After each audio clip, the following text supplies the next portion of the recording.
बालभारती मराठीच्या पुस्तकातली बाप नावाची कविता आज मला सहज आठवली. इयत्ता मला आठवत नाही, ती तू कोणाला आठवत असेल तर मला कमेंट बॉक्समध्ये सांगा. चला ऐकूया.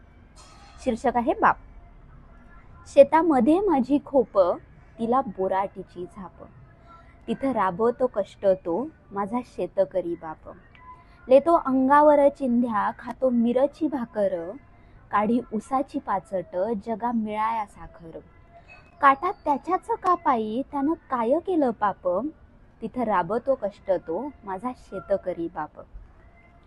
माझा बाप शेतकरी, उभ्या जगाचा पोशिंदा. त्याच्या भाळी लिहिलेला, रातन दिस कामधंदा. कष्ट सारे त्याच्या हाती, दुसऱ्याच्या हाती माप.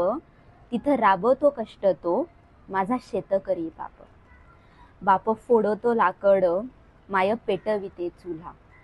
बाप फोडतो लाकड, माय पेटविते चुल्हा. पिठा मागल्या घामाची, काय चव सांगू तुला.